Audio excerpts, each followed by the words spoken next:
If you had to pick the top 15 players in the MLB right now, who would make that list for you?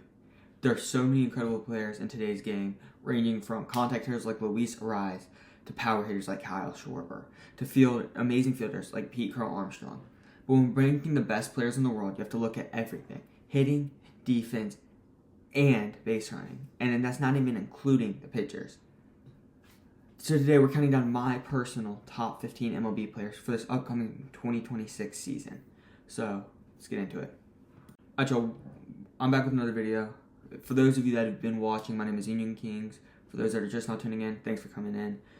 Let's get right into the ranking system.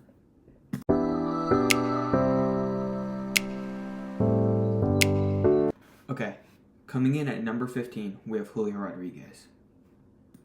Julio Rodriguez comes in at number 15 for me personally, and he might honestly have the highest upside on this bottom tier of the list.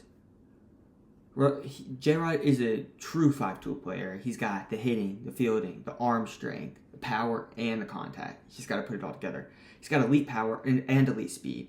He is, of course, very electric to watch play with insane home run robberies, and, of course, the one against the U.S. the other day, even though they ended up losing. At his best, he could potentially go 40-40.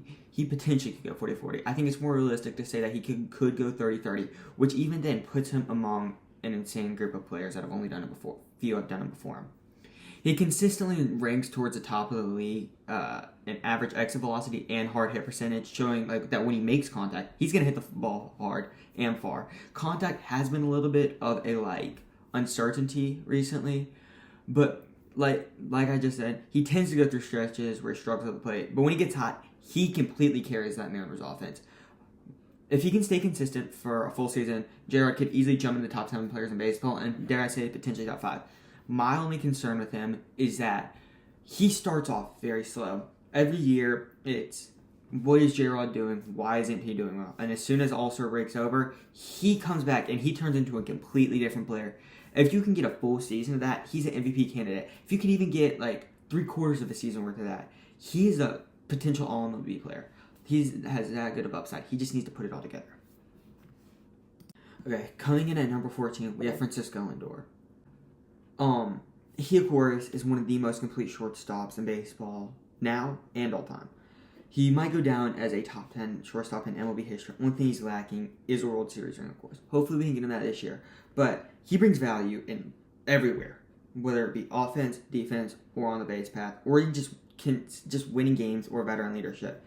On defense, he remains one of the best shortstops in the league, behind behind guys like Witt Jr., who you sneak peek, you will see that towards the upper end of the video.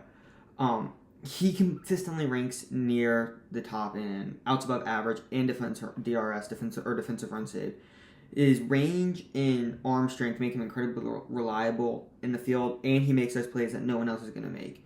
Offensively, of course, he's a switch-hitting shortstop. He's electric. We've seen that his whole career. He continues to produce strong numbers even into his 30s. He regularly is putting up seasons with 25 to 30 home runs and double-digit stolen bases. This past year, he went 30-30. One of the only two guys to ever do that with a teammate, him and Juan Soto, who you will see, of course, in the upper end of the list. The biggest thing with Lindor is his consistency as well. To me, he's basically guaranteed 6 to 7.5 WAR. I'm projecting around 6.9 to 7.3 this upcoming season. I'm hoping around there. It's incredibly valuable for a shortstop. I'll just say that for those of you that don't know. My only concern with him is, of course, he's coming off this hand injury, his hamate bone.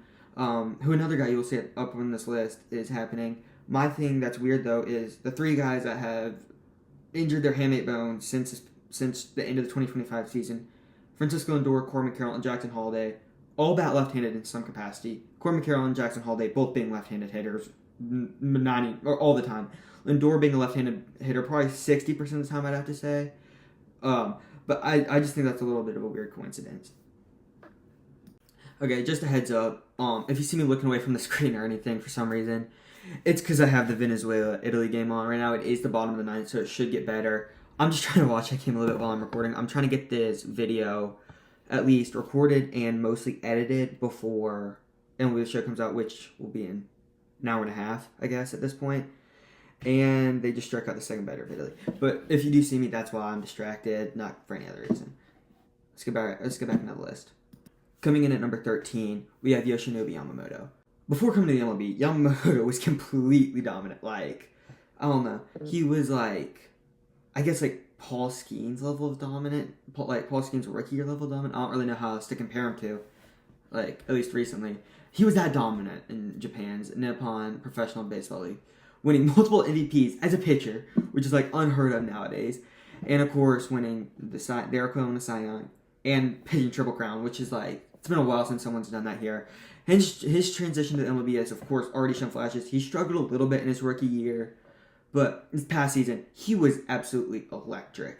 If you watch, I mean, all you had to do was watch World Series. He was dominant through 2 complete games and then came in on 2 days rest and closed that game out. Like, I don't think that's a question of, like, does he like baseball or not? He's a dog. Like, we've seen that. He was dominant in the first half too, so he's not a playoff merchant. He did slow down a little bit in the second half until the postseason, but he was dominant in the first half, posting a sub-2 ERA. His arsenal is extremely difficult, though. He throws a mid-90s fastball and a nasty splitter, and a very sharp curveball that generates a ton of swing and misses, leading to a ton of strikeouts. One of his biggest commands, one of his biggest things, though, is his command. He really walks hitters, and he does a great job of locating his pitches, which allows him to keep hitters off balance and tunnel a lot better than like most of these American guys do. As he continues to adjust the MLB hitters, he's just going to get better and better. And right now, I have him as the 4th best pitcher in the league. I'm just going to say that. I've only got 3 guys ahead of him. And I think with that, he could potentially be in the top 3. I don't think he's ahead of the 2 guys that are 5 and 6. I'll say that. But I think he's ahead of the other guy. Okay, coming in at number 12, we've got Vlad Jr. My thing about Witt Jr. is, can he keep it all together in the regular season? We of course know what he's capable of when he's fully healthy and when he's playing at his best level. That he showed that in the playoffs. Absolutely dominant playoffs. His thing is, he's not very consistent in the regular season. If he can become consistent in the regular season, he has the potential to be in the top 10. I mean, he was the number 1 prospect for a reason. His dad was the MLB. His dad's a Hall of Famer, and Venezuela just won the game. Okay, so that happened. But Vlad Jr. has the potential to be. He is one of the most dangerous hitters ahead of just behind some of the guys on the higher level of the list. But he's not when he's at his best. He's just not always at his best for him. He consistently ranks near the top of the league in average exit velocity, barrel rate, and hard hit percentage, meaning he hits the ball hard.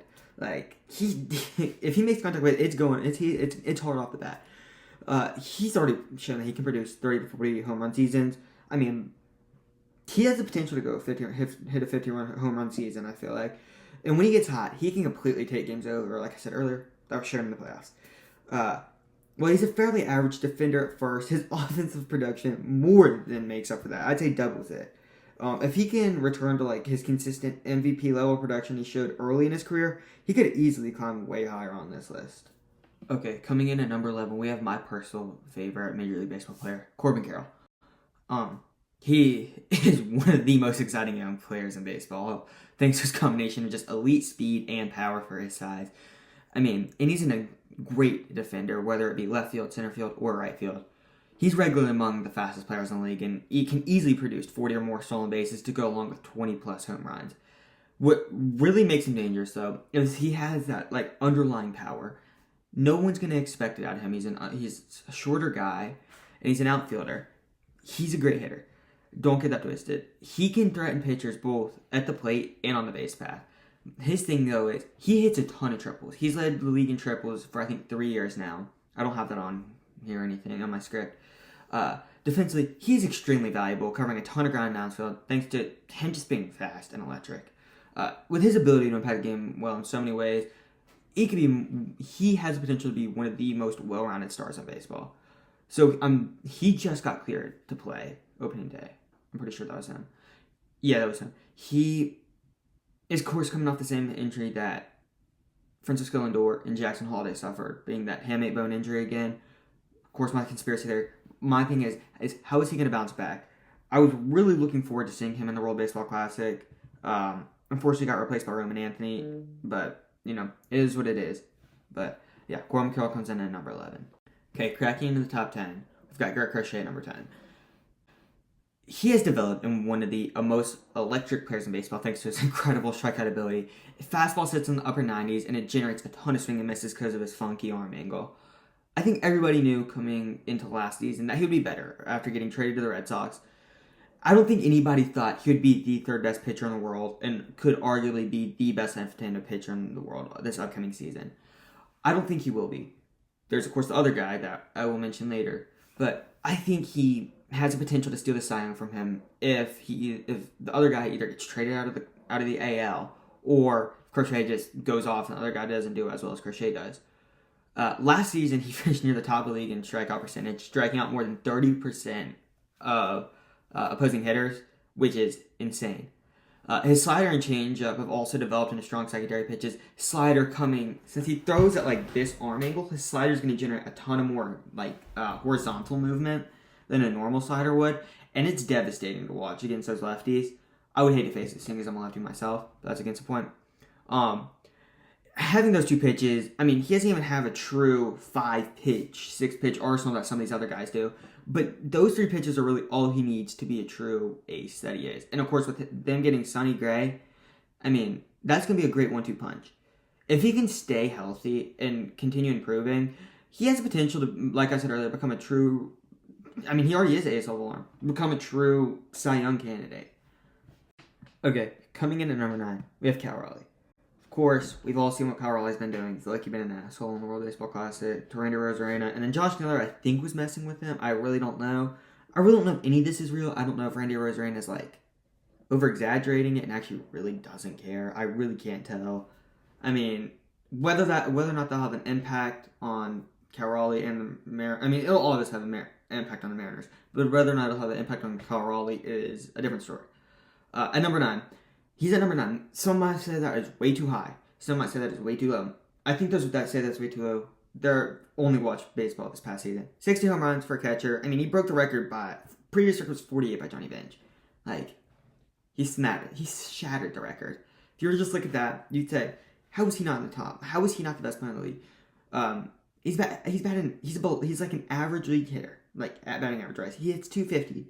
Granted, he did have the 60 home runs. First year he's ever done that of his career. 60 home runs is also not very, it's basically impossible to keep that up. Like, there's no shot he's doing that again, at least in my opinion. I mean, he burst on the scene. He became the best power hitting catcher in baseball last year. Arguably, he probably had the best, that's a lot. He had the best hitting season of all time for a catcher. And then, on defense, he's incredibly valuable, too. Like, he could potentially, he's a gold glove level catcher and potentially could win a platinum glove in his career. I expect him to go out there and hit close to 40 home runs again and drive in around 85 to 90. I don't expect him to match that production he did last season. I mean, it's going to be basically impossible for him to. But I think the thing about him is, can he stay consistent? Because we saw stretches where he was super hot and then he went super cold. But if he can stay consistent there, he has a potential, and he can just go back, hit another 50 home runs this year. I'm ready to submit him as top 5 player in the major league. Coming in number 8, this pains me to have him this high, but it's Ronald Acuna Jr. As a Mets fan, as a diehard Mets fan, I hate seeing this guy on our schedule, but, I mean, dude's great. That's about all I can say. When healthy, he's one of the best players in the league. We saw that in 2023 when he went 40-70. First ever 40-70 season. Like, I mean, that will probably never happen again, or at least, if it will, it'll be a long time, and he might be the one that does it again. He's one of the most talented players in baseball. But injuries have unfortunately been a major part of his career. He's 2 ACL tears in 8 seasons. He hasn't played a ton of games these last few seasons either. But when he's healthy, like, that dude is not even an MVP candidate. He is an MVP. He won MVP the year he went 40-70. Like, I mean, there's not much you can do to stop him or slow him down. Even with those injuries last year, he only played half the season. He was incredible. He had 21 home runs and just 338 at-bats. And he ranks 96 percentile in batting run value. I will be getting a ton into more of like the nerdy percentile statistics later on, the higher up on the list. His elite power and speed, like I said earlier, the 40-70 season 2023. My only concern with him is the defensive side of balls. He only had 2 errors last season in, I think, 90 games. It's not terrible. He's like I said, errors. He's a horrible defender, though. He has like a -11 defensive run or outs above average. He makes up for it, though, with his incredible arm. He's got a cannon. If you actually watch him play, though, it's not that he makes errors.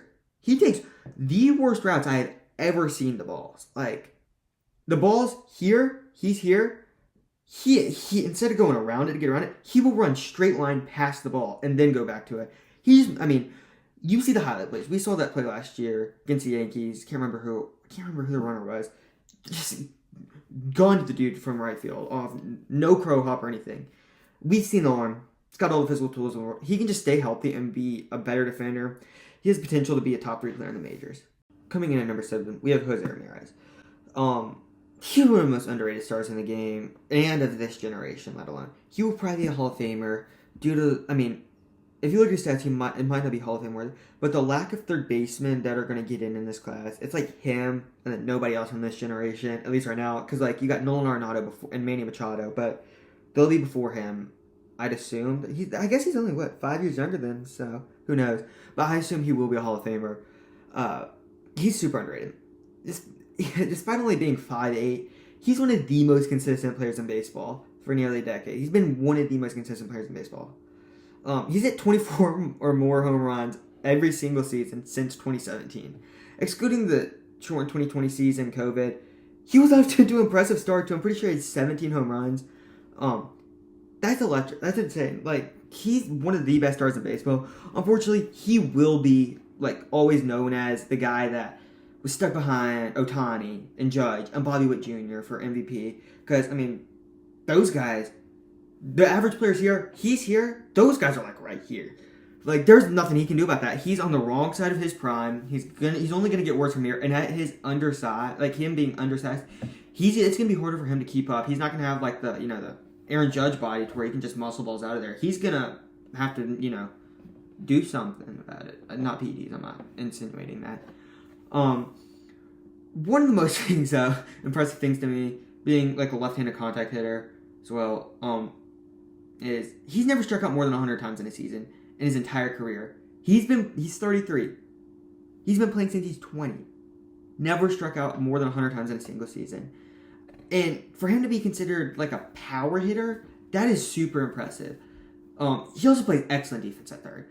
While it's not it's not Gold Glove because there's guys like Maikel Garcia and stuff like that, and Key Brian Hayes. Well, I guess Key Brian Hayes in his conference, maybe. But he's a very good defender. And he contributes solidly on the base pass too, making him one of the most complete players in the league. He's the sole reason that this Guardians team is even remotely competitive. If it wasn't for him, I think they would be in the gutter. I wouldn't say they would be worse than the White Sox, but they'd be down there with them in the division. Okay, next up at number 6. These next two guys are interchangeable. We have Tarek Skubal. I've heard it both ways. Lefty out of Detroit. We'll say that. That didn't just get paid, the one that had to take the court. Not Framber Valdez. He's most definitely not in the top 15. I don't like that dude. That's because of what he did. I think it was Martin Maldonado. I can't really remember. But you know what I'm talking about. He has developed into one of the most dominant pitchers in baseball, winning back-to-back Cy Youngs, which is unheard of. He's filthy, especially from the left side. His changeup and fastball combination is insane. He tunnels it so well. He's developed into one of the most dominant pitchers in baseball. Between his strikeout ability and his command, he's lethal. I keep him ahead of Garrett Crochet right now, of course, because he's won back-to-back Cy Youngs, and I project him to be better. His fastball, changeup, and slider form an elite pitch mix, like I said earlier, that keep hitters off balance, and he consistently limits walks while generating a high number of strikeouts. While he did struggle a little bit in the postseason, I still think he will be better this upcoming regular season. Opponents hit just around 210 against his primary pitches, that being the fastball, changeup, slider, showing just how difficult it is to square up. If he continues pitching at this level, Scuba will remain one of the top Cy Young contenders in baseball. My only thing with him, the contract concerns. He's obviously not going to hold out. He left the World Baseball Classic early to go to camp, My thing is, he let off a home run to Great Britain. I don't think that's too big of a deal. It's a World Baseball Classic. I really don't know. Guys like Randy Rosarena no disrespect to Randy Rosarena. I love him. But, he made a living off of it. So I really don't know. But I think with the contract negotiations, I don't think he's going to re-sign this upcoming offseason. And I don't see the Tigers keeping him around if he's not going to re-sign. I could see him getting traded at the deadline, whether that be to the Dodgers, the Padres. Those are the two, common teams. I really want to see him go to the Mets, but I don't think it's very likely. We'd have to gut our farm system, which we kind of already did. But actually, yeah, between Jet Williams and Luis Angel Acuna, I hope we don't get McLean, but that's a different story. I'll post on that later. We don't really have the... Okay. Let me back it. I think if he gets one of those two teams, or one of those three teams, he's going to have a rougher time. He currently pitches in one of the easier divisions in baseball, getting to face the White Sox, and, it's the White Sox. Gets to face the Twins, too, a little bit. Some lower-level teams. I'd say the NL is better than the AL. I think I'd go on a limb and say that. I don't think that's too, outrageous to say. I think he pitches in an easier place than this next guy does. But I think if he continues pitching at this level, he's a Cy Young favorite, unless Garrett Crochet, boom, and is Sandy Koufax. Coming in at number 5, like I said, these two guys are interchangeable. We have Paul Skeens. This dude's electric. I think you can go back and forth between him and Skubal. I take Skeens over Skubal any day. Personally, he's younger. That's not important. But sub-2 ERA in a full season of baseball is insane. And I think he can only get better from there. I mean, obviously, it's statistically more likely that he gets worse. But he's going to get better with age, I feel like. He throws, 7 pitches now, I guess? All those are filthy. We saw what he did in the World Baseball Classic against the Dominican Republic. They were averaging 10 runs per game. And did the Dominican kind of get robbed on the Geraldo Perdomo pitch? Yes. Do I think the Dominican would have won? Yes. Was I pulling for the Dominican? Yes. But Paul Skeens was filthy that game. Aside from that one missed pitch to Caminero, he was electric. He, like I said earlier, he has some of the most electric stuff in the entire league. His fastball regularly touches triple digits. He's sitting probably 101. His slider and splinker generate a huge number of strikeouts, and that's not even to talk about the two-seam and his curveball and all these pitches he's adding. Hitters have struggled to make solid contact against him, with most of his pitches relying around a 200 batting average against. His elite velocity and deep pitch arsenal and strong command, Skeens has the potential to become the best pitcher in baseball. The undisputed best pitcher in baseball. In my opinion, he is the best pitcher in baseball. I just can't have him above number 5 because a pitcher's only going to play every 6, or I guess for him only every other 5 games consistently. If you only can impact the game in around 30 games, 32 games-ish, you can't be much higher. If you're only playing that many games, and position player's going to play every game, or unless they get hurt. And with Skeens, Tommy John surgery, of course, could happen. So I don't really know. That's why I have him at 5. I personally have him above Skubal because I think Skeens is younger. He's just going to get better with age. Well, Skubal is hitting his prime now. Skeens is filthy. He pitches for the Pirates. He's going to go out there and pitch so much. And I don't know. I believe in him more. I think he exudes a little more confidence. And I like him a little more. He's a little more, stone cold when it comes to pitching. Coming in at number 4, we have Juan Soto. Is my Mets bias coming through a little bit? Maybe. Was he great last year? Yes. Best season, arguably the best season in his career. He's arguably the most disciplined hitter in baseball, leading the league in walks last year. His expected weight on base average and lowest chase rate also led the league last year. He's just so disciplined at the plate. And was that because of Pete Alonso protecting him last year? Maybe. Has he been arguably the most protected hitter in all of baseball these last few years between Alonso, Judge, and even Tatis a little bit when he was there? Who knows? But whatever it is, whatever you think, he was great last year. Regardless of that, he went 40-40 last year, finishing with 43 homers, nearly went 40-40, hitting 43 homers and 38 stolen bases. The thing about him, though, is his defense is the main thing keeping him out of the top 3. In right field, he wasn't great. But in left field, getting changer, who knows? His two of his 3 best defensive seasons have come in left field. So it is likely to say that he might be better, but he wasn't great in the World Baseball Classic defensively, but not that like I said earlier, you got to take that with a grain of salt.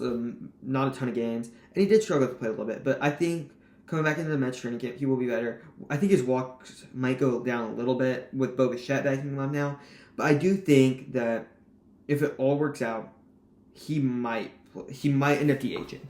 If we keep Bichette at third and we move Brett Baty to left. I love Brett Baty. Brett Baty Glazer on Instagram. You posted my question on your story earlier or during the Dominican Republic game. I was the one that said Gunnar would make that play. That was me. Or Brett would have made that play that Gunnar missed. That was me. But that's against the point. I really like that Brady, but that's also against the point. But Juan Soto, I think if we were to move him into DH, I think it'd be great for us. We get rid of his defensive downside in the outfield and then just keep his hitting. But who knows? I just don't think he's in the top 3 because top 3 guys are in the world of their own. Cracking into the top 3 is Bobby Witt Jr.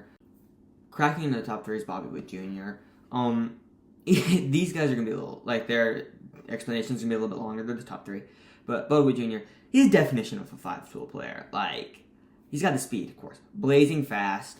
One of the best, if not the best defender in baseball, just behind Pete Crow Armstrong, who got robbed for the Platinum Glove. Bryce Trang, sure won it. And has one of the best out above averages in the league. He, of course, has solid power for his young. He's only 25. He's got solid power, and he's a great contact hitter. He's got a solid arm too from short.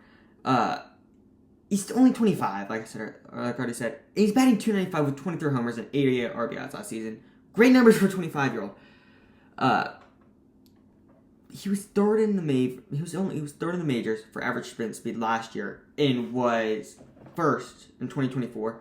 He's tied with Pete Armstrong with 24 outs above average in 2025, which is 3 higher than second place was. To me, I think his 2025 campaign and World Baseball Classic performance showed that he is the clear third best player in the entire nation or in the entire world. But if you don't agree, I think that Ben likes sports on Instagram. I'll put that up somewhere, probably right here. He explained it best. The Earth is covered in 70% water. Other 30% is covered by Bobby Witt Jr. These plays that he has been making are insane. He's, in my opinion, the best defender in baseball. But like, I don't know what he can do to pass these top 2 guys, because those 2 guys are in a world of their own. His hitting stats aren't the flashiest like these other guys are. He still provides a positive 28 batting run at value and a +7 base running value, which ranks 93rd and 98th percentile respectively. The thing that makes me put him ahead of Soto, even as a diehard Mets fan, is the fact that Bobby is, like, I don't even think world's better, like, describes it well. Universe, galaxy's better of a defender than Juan Soto is. Like, it's insane the drastic difference than they are. I think that hitting is important. I think fielding is just as important. You don't field, that gives those other guys even more time to hit, and that causes rallies, that causes bleeding, and, just leads to more errors and everything. So, that's why he comes in at number 3, but these next 2 guys are in a world of their own. Coming in at number 2, it's unfortunately Aaron Judge. I don't like Aaron Judge. I'm going to just say it. He's a Yankees player. I really don't like him. Unfortunately, he's one of the best hitters of this generation. He would be number 1 if it wasn't for, who's coming in at number 1. The guy that's coming in at number 1. You'll see in a second. But he leads the league in batting run value with +79 and led the league in WAR last year with 9.7.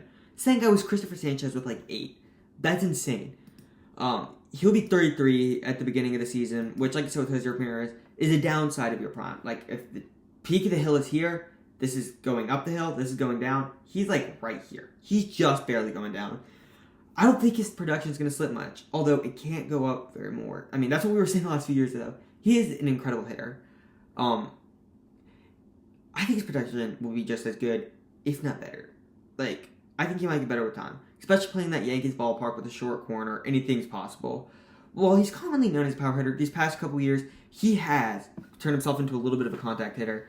Last season, posting a .331 batting average, leading the league and winning the batting title. To go along with 53 homers and 114 RBIs, which were 4th and 5th in the MLB. He also led the league in OPS with 1,114. Insane. While he did have a worse year last year than he did in 2024, his 2024 campaign was arguably the best season of all time. I think maybe 3 seasons could compare to that, and that's Ohtani's 50-50 and then 2 of Barry Bonds' seasons. You can't compare to that. He's, of course, mocked for his, what's it called? He's for being a below-average fielder in the playoffs. And just being a below-average fielder in general. We've all seen the clip, of course, with the Dodgers. He saw that game.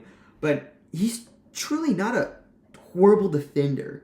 He has a cannon for an arm, of course. And everybody says that's his thing. That's why he's a good defender. He says cannon for arm. He can throw anybody out. I don't think that's true. He ranked 85th percentile for fielding run value this past season, providing a +6 defensive run save, which what makes me put him over Bobby Witt Jr., though, is, of course, the power.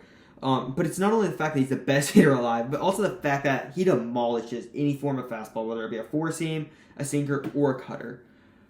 Between those three pitches, he saw 1,263 of them, in which he had a hard hit percent of 67.7%. Basically, every three pitches that he sees of those, two of those are hard hit. That's just insane. He provided a plus 59 run value on them, which is like outrageous. However, like Juan Soto, he ranks in the 100 percentile for walk percentage also. He also finishes 100 percentile in barrel percent, where he ranks second in the majors, just behind, number one. I think the thing about Aaron Judge, though, is he's going to get that Barry Bonds treatment one way or another. Where he's going to be intensity walked so much soon. But if you can demolish the fastballs, those off-speed pitches are going to come. And you just got to adjust to those, and which he has done phenomenally, by the way. But that's why he's at number 2 ahead of Bobby Witt Jr. And I think the argument for number 1 is number 1 guy is just like overly glazed. And I agree, he's a little bit glazed, but I mean, there's not much you can do when you're this guy. Okay, up next, number 1. You've heard me talk about him all the video. You kind of expected it when you clicked on the video. It's Shohei Ohtani. Okay, I'm gonna be honest. I lost this part of the film. I filmed it in 2 parts, like the Ohtani part, one first pitching, one first hitting. Hitting part's still there. I'm redoing the video part, or like the pitching part. It's 1:30 right now. I'm exhausted. I just now realized I lost it. If you've made it this far in the video, please like and subscribe. I would love that. It took me forever to complete. I mean, script is pages on pages. I think it's 8 in total. And it was at least 13 until I trimmed it down. So, if you don't mind liking and subscribing, this took a ton of time.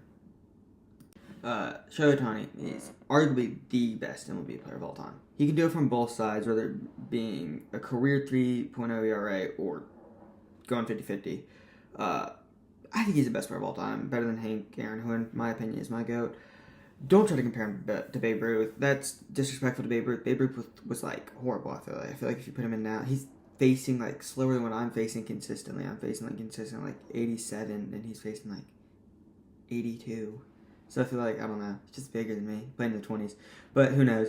But I think this upcoming season will be good for him. He has especially coming off his Tommy John. He's going to have, the Dodgers are running a 6-man rotation, so he's going to have so much rest in between starts.